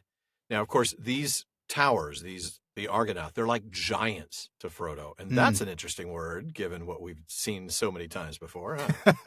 Yeah, I made a note when I was reading this that in Gondor, the Aeld enter your work aren't just the work of giants, they're actually giants. So that's right. That is absolutely right. And then, of course, Frodo didn't notice until they got a lot closer to them that they were actually shaped, right? I mean, he's just seeing these massive pillars, and only as he gets closer do we see that they're shaped as people with the left hands raised palm out, the axe in the right hand, and a helm and crown on the head of each. I love that, and I want to talk about the symbolism of some of those little things that they've got. But first, I want to give a hat tip to Hammond and Skull, who point out that the fact that we see an axe here, it's actually pretty unique, but it's intentional. Yeah. They say that, and I'm quoting from Hammond and Skull here, the sword seems to have been the usual Númenórean weapon. That makes sense, right? That's what we always see. Right. Aragorn carries a sword as a mark of his lineage, and we've seen lots of swords. Right. Boromir with a sword that's of equal greatness, but nowhere near the lineage. Yeah. Yeah. But they say, but axe is a deliberate change from sword, which appeared in the draft. So he originally wrote it as a sword, and then he changed it to an axe. Yeah. I found that really interesting. And that's the thing. What's a rationale for that? And I got to thinking about that. And you know how we talk about sometimes, oh, maybe I'm reading too much into this. This may be one of those moments for me. I tend to avoid those, but I couldn't help but follow this one all the way to the end. Please do, because I feel like I'm always leaning into them. And if you do it once in a while, I don't look as bad. So please, go ahead. Fair enough. Well, remember that the Argonath were built by Remendikil, née Menalkar. Now, he had a special affinity for the Northmen, and as I read earlier, desired to strengthen the bond between Gondor and the Northmen. So much so that he took many of them into his service and gave to some high rank in his armies. I have to wonder, is it possible that the Northmen, like the Northmen of the primary world, fought often with the axe instead of the sword, and this was a way of acknowledging that somehow, of sort of symbolizing this alliance with the Northmen? I don't know. It seems unusual to put axes in the hands of the descendants of Elendil, but I've got to think that might be a reason. That's a really cool idea. I mean, it does seem weird that he would. Yeah. I mean, it seems weird anyway that he would put axes in their hands. So there's got to be a reason for it. There's got to be a good reason why he had years and years of work to carve axes instead of swords in these statues. Why? And you can certainly imagine, archaeologists of Gondor trying to figure out why he did this and thinking, oh, yeah, he was friends with the Northmen and he was trying to, he was trying to show them some token of friendship. He was trying to show some affinity, some kinship, maybe even from afar. Yeah, maybe. We're all ultimately descendants of the Edain, and so, we're cousins, and so I could totally see that. I love that. Yeah. I think it's a great speculation. Well, good. Thank you. Until somebody proves us wrong, I'm going with that. I like it. And the good news is there's no evidence, so there you go. Because I would have found it and would have included it for sure. I just had to think that's, maybe it's I'm watching too much Last Kingdom and stuff like that. With, and seeing like the Vikings with the axes and stuff, huh? Right, because the Northmen of the primary world certainly fought often with the axe, for good reason. Right. A lot of times it was, they were farmers during the, when they weren't fighting, right? So the axes were just something they had, right? That was a big reason. Much more practical, yeah. But then we talked about that. I don't remember when it was, but when we talked about axes, I remember we heard from several experts talking about how axes are used in warfare and the advantages and things like that in terms of pulling using the hook of it to kind of pull a shield away. Oh, that's right. Yeah. That sort of thing. And especially these long axes that the Vikings often used. So I don't know. That to me seems like a reasonable reason, if I can use such a phrase, to put axes on the Argonath. I love it. It sounds great. Thank you for that. Oh, no problem. And then you've got some stuff on the symbolism, all these little things, these details about the statues. I can't wait. Yeah, I saw all these details and I'm thinking there's meaning to some of this. And so here's some of my thoughts on what each detail of the description of the Argonath symbolizes. We start with the blurred eyes, the crannied brows. And I just thought to myself, like, blurred eyes seems like an odd thing to say about a statue, Of stone, right. Of stone. I thought the same thing. I mean, if you're talking about it being eroded or something like that, that would be one thing. But he's saying blurred eyes. And I can't help thinking that this is actually personifying the statues. These ancient statues are sort of personified as if they're actual old men. The way old men might have eyes blurred by age, these crannied brows, just kind of wrinkled from all their experience and all their age. But then we get this gesture of warning, the hand held out. Oh, yeah, the hand's out. I mean, that is a clear sign that they are, protectors of their realm. They're saying, you keep out, this is my realm. Yeah, sentinels. We've got the axe. Whether it had been an axe or a sword, and I love that it's an axe, but either way, a weapon shows strength and military might. They're showing that they're warrior kings. Yeah. But then we've got the helm and the crown. There's a couple of different things there. I mean, the helm, I guess, is military might again, but the Sure. crown clearly is majesty, just Oh, yeah. just their pure kingship and their pure right to rule. But then the helm and the crown specifically are crumbling. And that reminds us that this is a land in decline. We see right. this image of these kings from 1700 years ago, and it is beautiful and it's majestic and it's actually terrifying. We actually see some of the members of the fellowship are scared of this, but it is ultimately a land that's fading. Yeah. It's a land that's lost its greatness. And you have to wonder how much more forceful is that message to stop, 1,000 years ago, 2,000 years ago. Yeah. I know. No wonder Frodo and Sam are afraid. Yeah. Even Boromir bows his head. I mean, Frodo is cowering in fear and awe. Yeah. That's intense. It's very intense. I mean, that is. I mean, he's a hobbit. Considering what he's seen and 3'6", experienced, Yeah. Oh, imagine man, how tall these things would look to you, and then double that because he's a hobbit. Yeah, that's true. Speaking of tall, now the cliffs are really high. I mean, the sky itself even feels far off. It made me think a little bit of that stuff we read of Tuorn is coming to Gondolin, and he's in that really narrow crevasse as he's looking up to the sky. Yeah, it's that same sort of thing. Yeah. Super, super steep, super tall, and the wind is fierce, as it would be in any sort of channel that's that narrow, right? Sure, the wind's going to come through, and it's just going to be whipping. Yeah. And Sam is complaining, just get me through this. I don't want anything to do with this. Yeah. I will never, ever get my toes wet again. Just let me live. I won't even take a bath. And then this strange voice speaks. Oh. And Frodo turns and realizes it's Strider, but it's not Strider. This is Aragorn. This is not the weather-worn ranger talking here. This is the king returning from exile. Oh, I've got such chills just talking about it. I mean, I know. Oh, it is a chills moment. This is that moment, man. He's come home. He's like, don't worry, guys.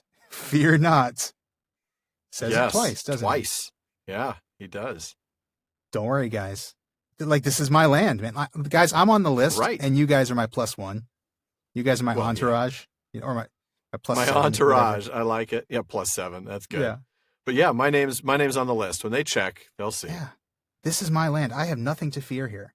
Yeah. This is my place. These are my ancestors. And then we're told exactly who it is. It's the likenesses of Isildur and Anarion. Oh, man. And then Aragorn has this moment of just, reminding everybody of his lineage. I am Elisar. Oh, I love that. The Elfstone, son of Arathorn of the house of Elendil, Isildur's son, heir of Elendil. Yes. These are my sires. These are my ancestors. That's my great to the ex-grandpa. Yeah. I mean, man, it's such a great moment. It really, really is. And then we get that transition, right? The sorrow. Yes. His wish that Gandalf were here. Yeah. And I think that wish is not just because, hey, we've got a big decision to make. It'd be nice to have Gandalf here and I could go to Minas Tirith. It's also just this genuine moment of, I wish Gandalf could have seen this. I wish he could have seen me coming home. I wish he could have been a part of this moment because he wanted this as much as I did. Yeah. Well, there's that. I wish Gandalf could see this, but also I wish Gandalf were here so I could go where I want to go. I want to go to Minas Tirith. Yes, that's the thing, because that's this next point. Mm-hmm. Where now shall I go? If Gandalf were here, I know where I'd be going. Right. I'd be going with Boromir to Minas Tirith. There's no doubt at all. Right. But now I have to make a decision, and I don't know whether I'm going to be able to make the right one. Right. Yeah, and it's such a moment where he's riding this high when he sees the Argonath, and we get that triumphant statement of return, and then on a dime it turns to, man, I really wish I could do what I want to do here. Yeah, you just feel for him, and it's and there's a visual element to it, right? The light of his eyes faded. Yep. He got this amazing light in his eyes, as the text says earlier.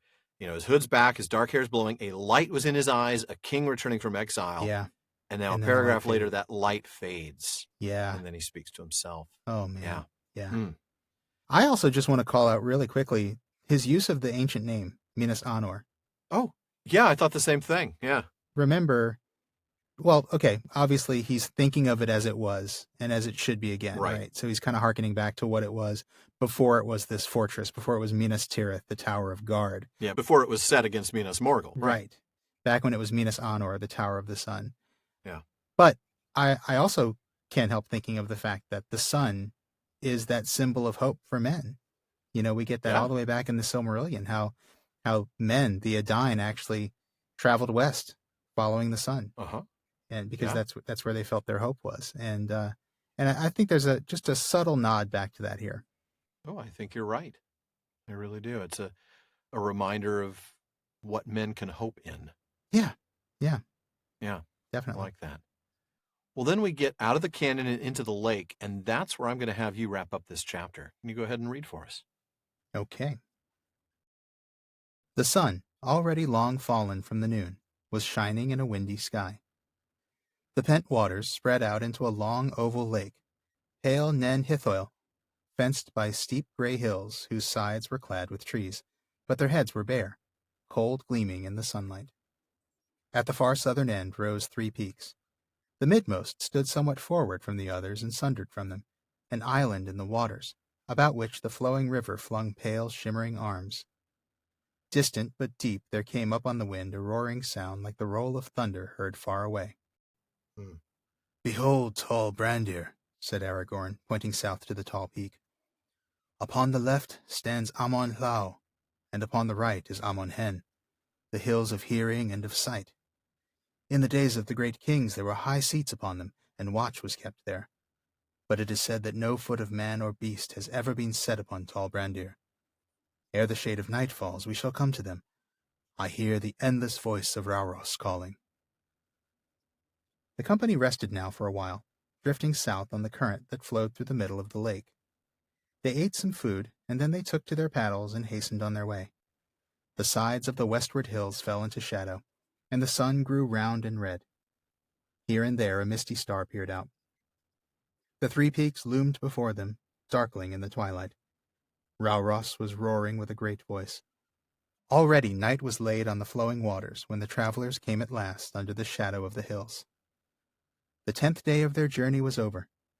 Wilderland was behind them. They could go no further without choice between the east way and the west.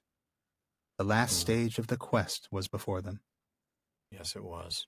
My goodness. Those are not words pregnant with foreboding and seriously, that's a foreboding statement. Yep. Oh, wow.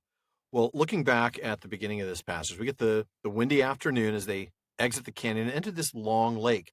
And I'm going to maybe mispronounce this, but you're going to help me on it. Ninhethwell? Ninhethoil? Nenhithoil. Yeah. Hithoil. Yeah, that's Hithoil. right. Oh, okay. Yeah, that OE is not... What kind of oil do you use? I use Hithoil. I use Pennzoil. I use only Hithoil for my elven boat. I use Mobile One, but yeah. All right. Yeah, well, it's understandable that you have trouble with it because that OE diphthong is not a common vowel combination in Sindarin. No. I mean, if memory serves, I can't even really think of another word in Sindarin that has it. I'm sure somebody out there will think of one, but it's definitely not common. In Appendix E, Tolkien says there's really no English equivalent for how to pronounce it, but he says you can basically just pronounce it OI. So oi, Hithoil. Oh, okay. Oi. Just don't say it in 3 syllables. Don't say Hithoel. Say Hithoil. Well, no. Tolkien says pronounce it OI. I think I found some places online, and I wasn't able to verify this in any Tolkien sources, but I think I read some places where they say it's like saying an O and an E at the same time, which I have no idea like how to do. Like I can do O and I at the same time, like oi, but Hithol. That's probably the right way to say it, but I think that's why Tolkien says just say it like OI, which just say it like he this. totally says. And I'm just going to say that really long lake just north of Rauros. There you go. That's probably the easiest thing to do. Yeah, it is. Now, I'm not going to leave without some word nerdery on it. No, of course not. I'm sorry to say I did not find any word nerdery on Nen Hithoil in Parma Eldalambron 17. I'm sorry. Parma. But if you've been paying attention to Eldalambron, I was just sprinkling some Parmesan cheese on my pasta, and all I could think about was Parma Eldalambron. Then my work here is done. All the time. Thank you very much. Yeah. Parma. All right. Parma Eldalambron. Oh, no, you did not just do that. I thought that's what you were doing. I thought it was totally a Culture Club thing. Dude, I'm sorry. I will never make knowingly, consciously a Culture Club reference. That's just not in my wheelhouse, man. I just did. Well done, sir. Man. Well done. I forgot what I was going to say. I think I was going to say that if you've been paying attention this season, you probably can mostly figure this word out. So Nen is simply water, just like in Nenya, right. Galadriel's ring. Right. Hith is mist, like we saw with Hithline. Yeah, like Hithlum. Yeah. Mm-hmm. That last part, oil, is the tough part. It's not attested anywhere else. But fortunately, Hammond and Skull have the answer for us. They tell us that in the unfinished index, Hith oil is glossed as mist cool. So if Hith is mist, then oil must be cool. It must be. It must be. So steep gray hills, they're treeless at the top, not necessarily because they're above the tree line, but probably because of the wind. And then we get these 3 peaks, right? We get an island in the middle, islands in the stream, and other peaks, one on each side of the river. That's right. And those peaks are named Amon Hlau, the Hill of Hearing. That's the one on the left. I'm glad you've pronounced that. Can you say that one more time? Amon Hlau? Hlau? Okay. Hlau, yeah.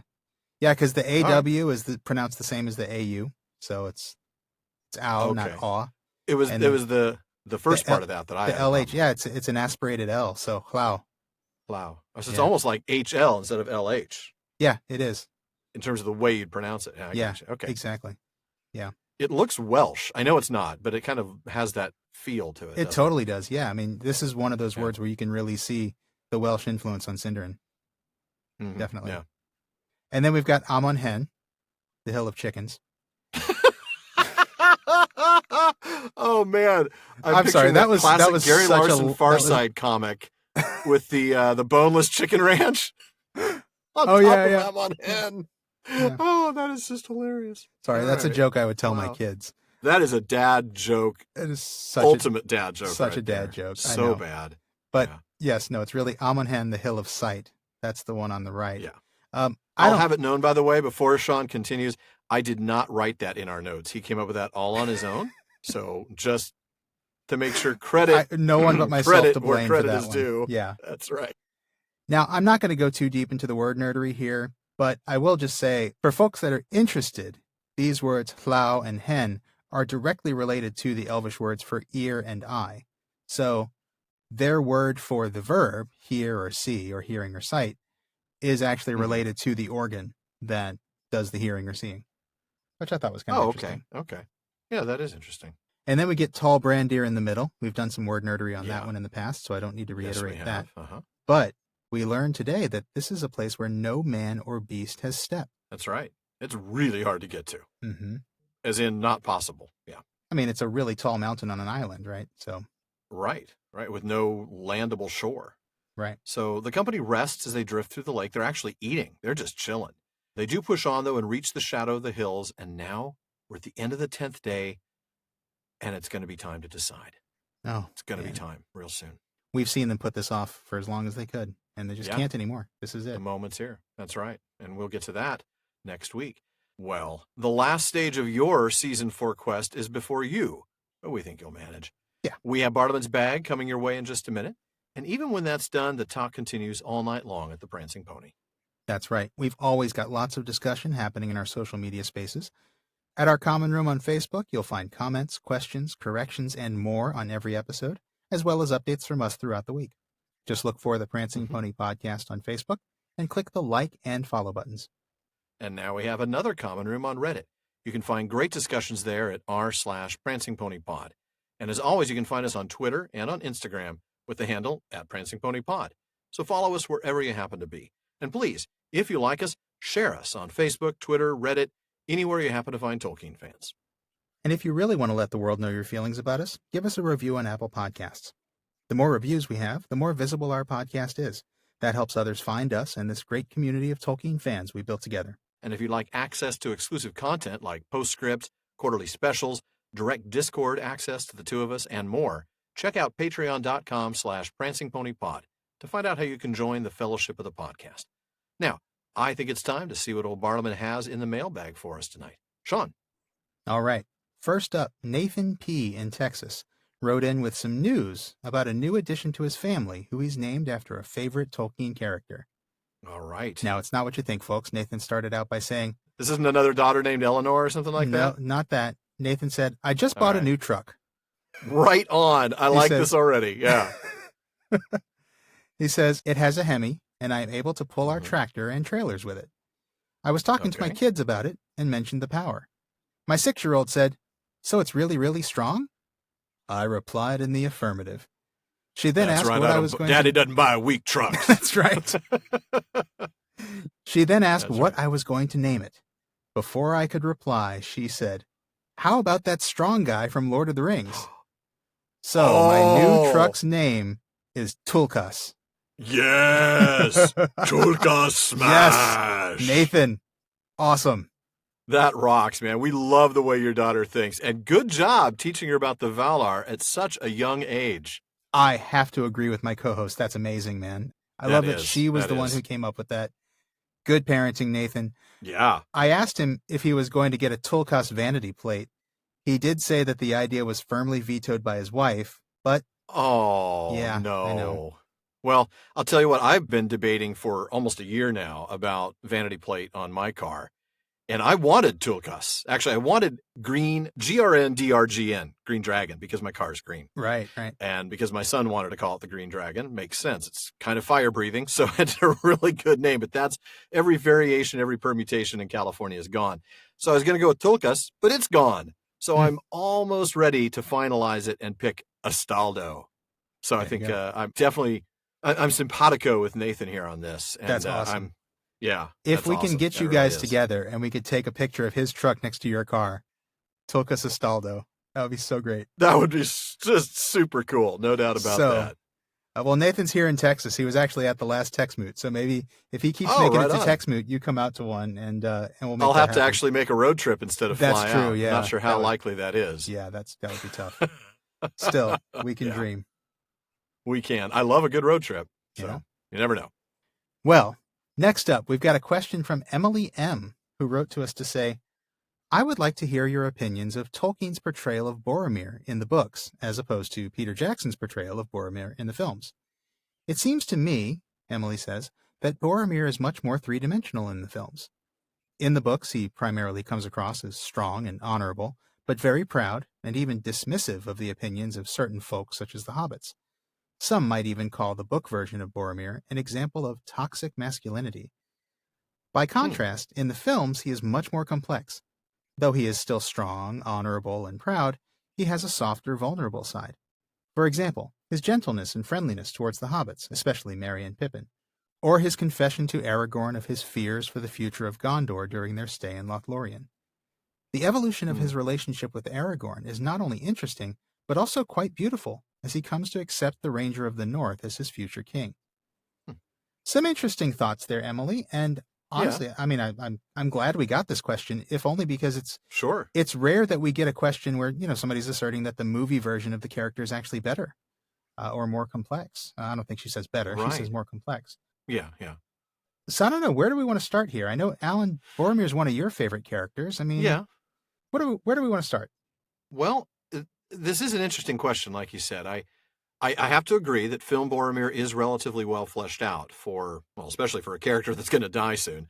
But I'm not. It's in Sean Bean's contract. He has to die soon. Right. He has to die. Yeah. I have to say, though, I'm not sure I can agree with the take on book Boromir. I mean, I understand where she's coming from, but I don't quite see it that way. Yes, he is very proud. He's very much his father's son. There's no missing his pride in the status of Minas Tirith as the city that protects the rest of Middle-earth, and his pride in his own status as the go-to warrior. Both of those are true, though. I mean, this isn't a false pride. This is recognizing the facts. It's a little bit, he takes a little bit more pride than he necessarily needs to. There's no doubt about that. Yeah, he does. And we have rightly come down on him when we've needed to. But I can't agree that he's more dismissive of the hobbits than he is of anybody else. I mean, he's frankly dismissive of just about everybody. That's true. He's very proud. Aragorn at the council. Yeah. He's very proud and assertive. He's a little bit arrogant, actually. Yeah. He is. He definitely is. To some extent, he has earned that privilege, but not to the extent that he's taken it. I will concede that. There's no doubt about it. Let's not forget my assertions on the mountainside when I was like, Right, he's, exactly. he's exaggerating his mountain prowess a bit. Yeah. Yeah, that's right. Now, I would also say, though, that he isn't any more dismissive of the hobbits than others might be. Oh, like Gandalf, maybe? Anybody? Yeah. Right. I mean, Boromir wasn't calling Pippin a fool. Boromir wasn't threatening to throw Pippin into the well. Boromir wasn't threatening to knock the doors of Moria down with Right. Pippin's head. So Right. I don't know that Boromir was distinctly dismissive of the hobbits. And in fact, I would even point out that Boromir said on the slopes of Caradhras, he was the one who said, this is going to be the death of the halflings. He was the one who first expressed concern about their well-being. I don't think at that point that he was so concerned about the ring like he is now. Oh, I agree. Yeah. So I think this was genuine. And we see that because when they did make their escape from the mountain, he was showing kindness and even a bit of playfulness with Pippin, right? He carries him. Come, Master Peregrine, I will begin with you. Yeah. Cling to my back. I shall need my arms. In fact, I think that's the moment in the book that inspired that, like there's that great scene in the movie. Yes. Where, where they're playing with the swords. Yeah, exactly. And that's a great camaraderie and moment. Pippin does end up on his back. Yeah. Uh-huh. It's great. It's a lovely little moment. And I agree that that's a great moment in the film, but I think it's echoed by this moment in the book. I agree. And the narrator even observes at that moment, even now, burdened as he was, he's widening the track for those who followed. He was doing good things. And then he even came back for Sam on that trip. So he carried both Pippin and Sam. Like we said earlier, he showed less dismissiveness towards the hobbits than everybody's favorite wizard. And we don't even, it's not like we see Book Legolas hanging out with the hobbits.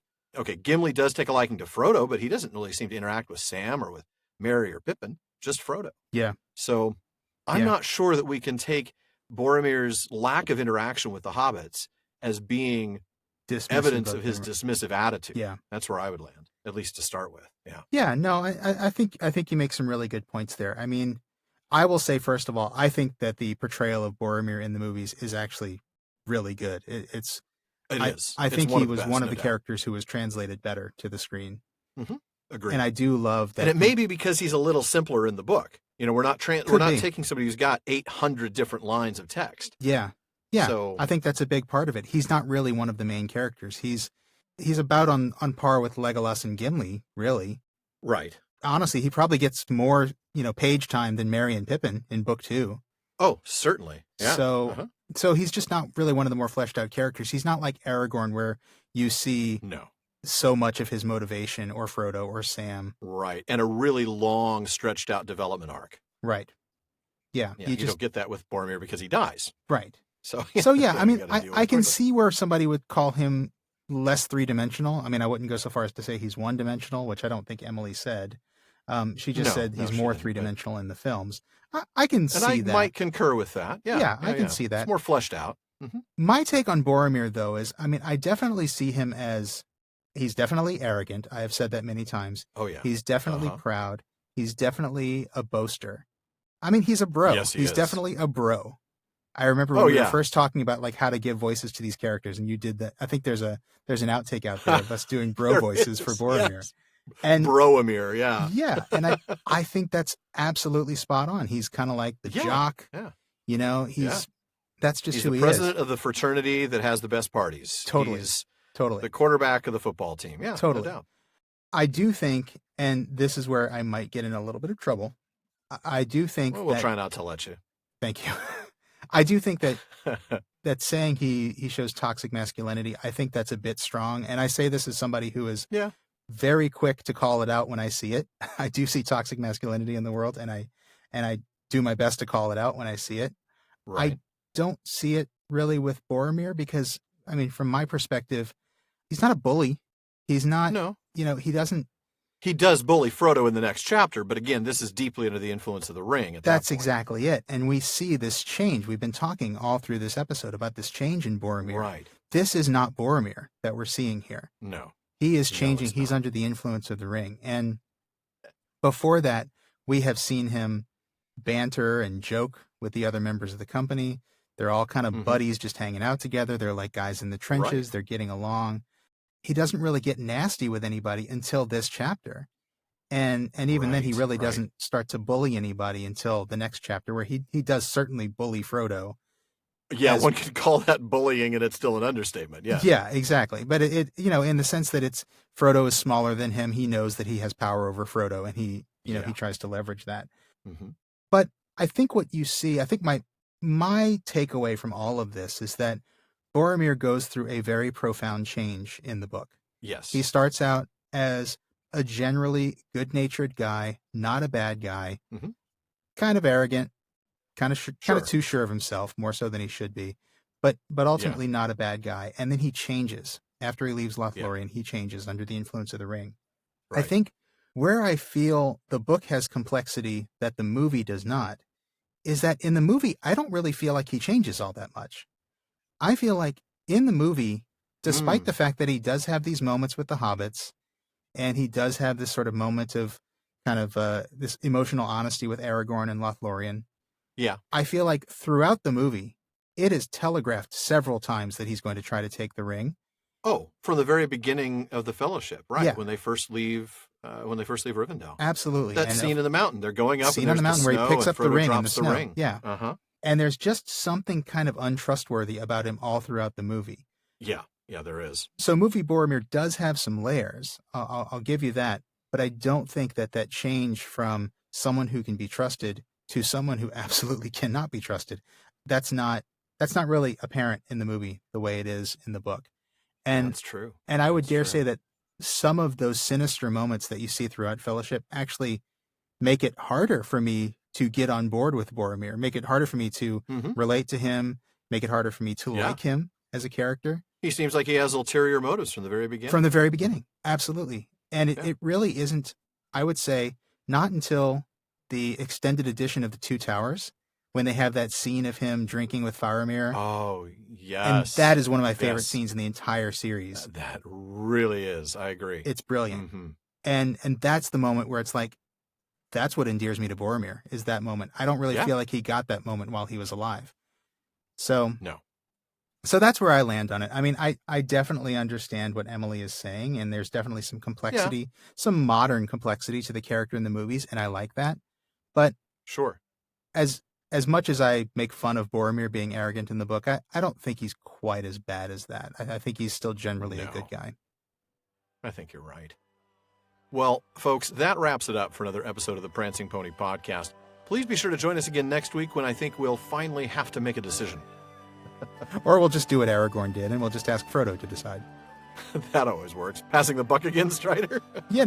Why not? Yeah, exactly. Well, as always, folks, we want to thank each of you listening. But we also do want to give a very special thank you to our patrons at the Kierdance contribution tier. James in Virginia, Tamsin in Minnesota, Chad in Texas, Lance in New Jersey, Paul in Colorado, Jerry in Texas, Bruce in California, Mario in Utah, Seth in Texas, Ella in California, Joseph in Texas, and Kathy from North Carolina. Thank you all so very much. Make sure you don't miss a single episode of the Prancing Pony Podcast. Subscribe to the show through Apple Podcasts, Spotify, or your favorite podcast app.